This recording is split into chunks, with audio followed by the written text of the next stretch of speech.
Breaking pop-up live webinar series. Hello, my name is Luke from Equilibrium Risk. This is our first pop-up live webinar series, and in it you can discover a wealth of knowledge about Martyn's Law, one topic at a time. Now, each episode is no more than 30 minutes and unveils a brand new facet of Martyn's Law, delivering bite-sized, focused learning sessions. But that's not all. In addition to these dynamic live webinars, we are also rolling out an exclusive live pop-up audio event where you can join in the conversation and dive into the discussions and be part of the pop-up live series. So today, again, I'm broadcasting live across our social media channels, across LinkedIn and across YouTube. I shall be attempting to monitor the comments. So if you want to type in a question there, I shall attempt to answer it. So without further ado, let's get straight into today's episode. Now, in today's episode, we're talking about enforcement.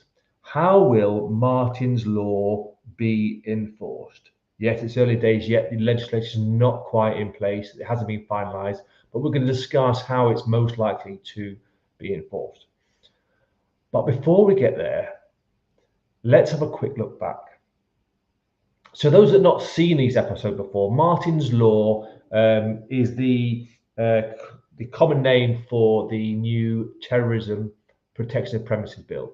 It came about because of the Manchester arena bombings back in 2017.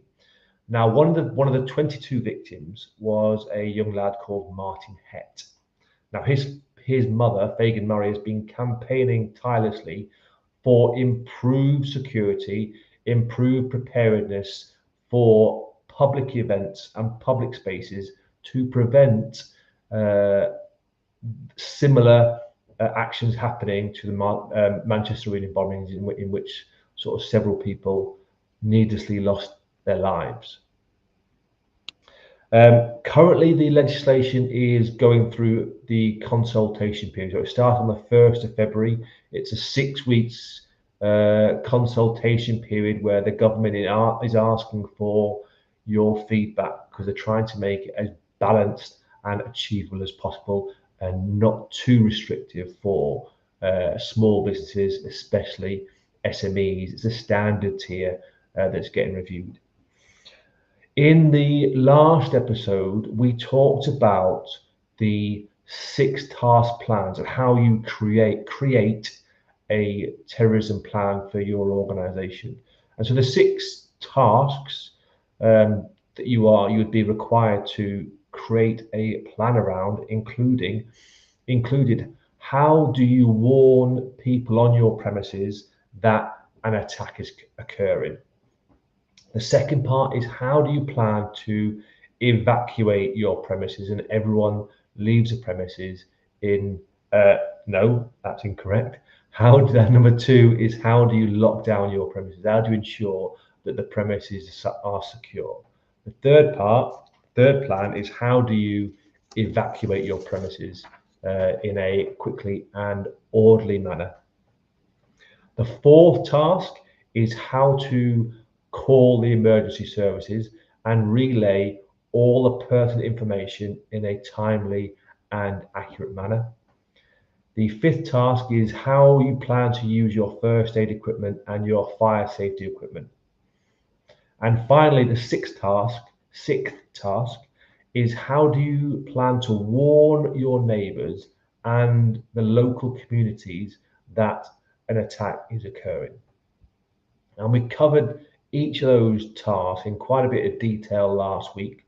So if you'd like to have a look back, let's just go back and look at the previous videos to discover insights about creating that 6 task plan. Other episodes that we've covered the benefits of Martyn's Law. So although it's legislation, there has to be a business case for businesses are complying with this new legislation. So we talked about that. Before that, we talked about the consultation period and the slight changes that are occurring to the original draft document of the legislation. We talked about the challenges that manufacturers will face.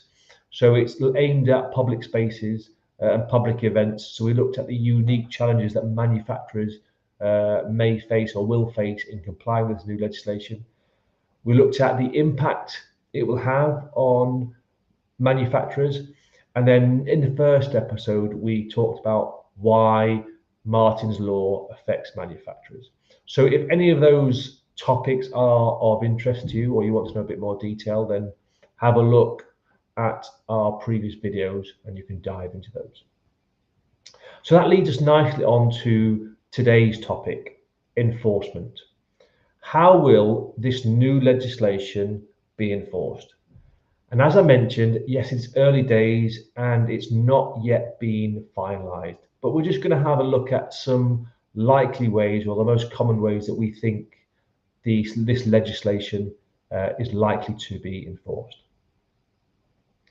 Now, the first part is to establish some form of inspection capability.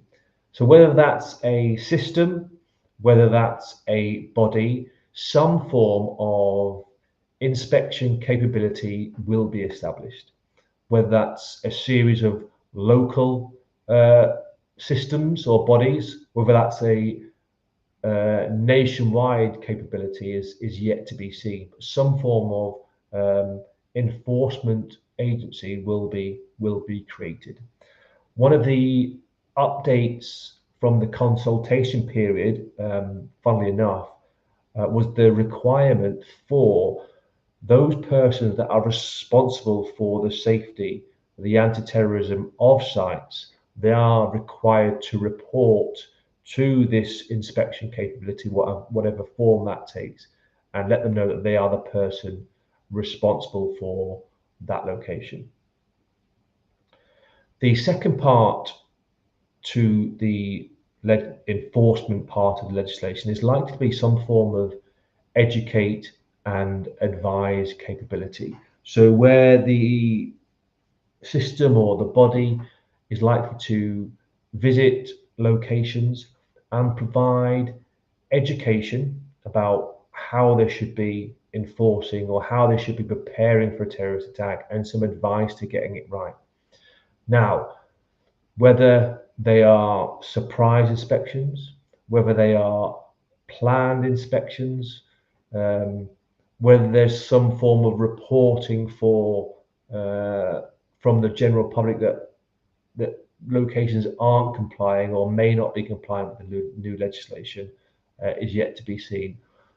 But it is likely there's going to be some form of educate and some form of advice given to locations and people giving the chance to make themselves compliant with the new legislation. The next stage is likely to be some form of ensure compliance. So some form of, this is where you're going wrong and this is where you need to improve to comply with the legislation. And it's likely that it's going to be given some form of timescale. You've got 3 months in which to comply and we will re-inspect you. Now, how that is going to manifest and how that's going to actually be delivered is yet to be seen. Whether there's going to be several bodies that are going to be traveling around the country inspecting and ensuring compliance is yet to be seen. The next level of the enforcement is likely to be some form of sanctions imposed. Now, currently, it's looking like the uppermost sanction is likely to be up to £18 million fine or a 5% fine of worldwide revenue, whichever is higher. So we're talking about a considerable fine level for not complying with Martyn's Law.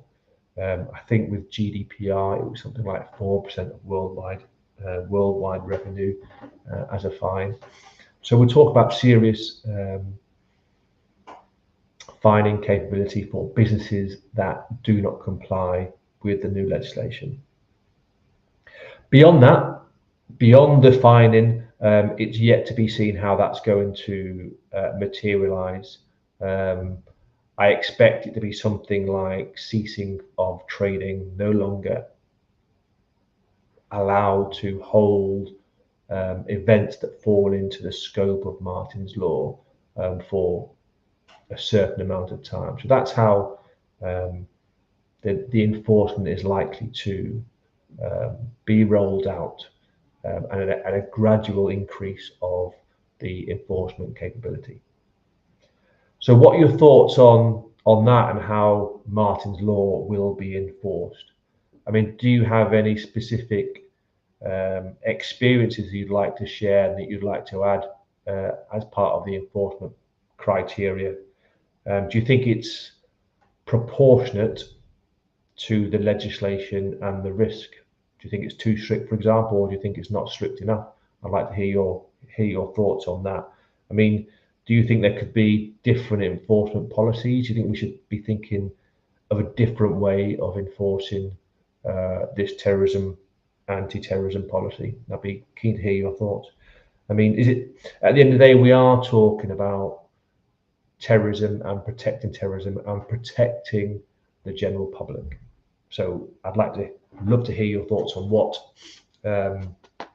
we could be doing to protect people. If you want to join in discussions, if you want to be engaged with the conversation, then don't forget we have our live audio event. Our next one is tomorrow at 1 p.m. It will be broadcast on LinkedIn, and I will drop the link to that in the comments below, so you can listen in, dial in, and join in the conversation and ask questions. That'd be great to see you then. So that's tomorrow, the 22nd of February at 1 p.m. at UK time. So just to summarize today, we looked at the enforcement. So how is Martyn's Law likely to be enforced? And we talked about a increase in scale of enforcement. There's likely to be some form of inspection capability created or inspection system created.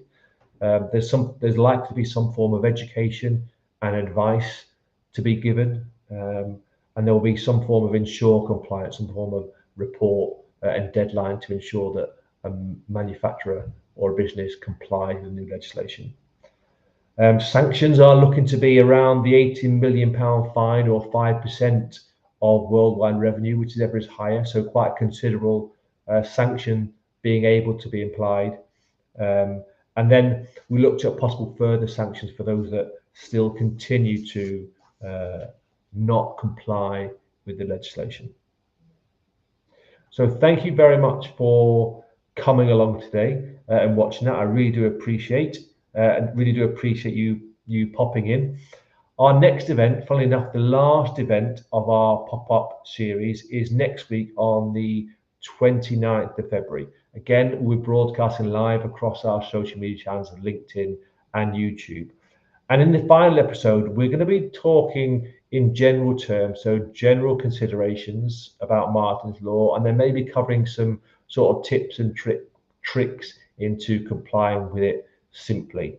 We might even sort of have a quick look back and summarize about the whole new legislation. So it's going to be a fantastic final episode. It'd be great if you could come along and watch that and join the audio series. So all that leaves for me to do is say thank you and goodbye. I hope to see you tomorrow on our audio event.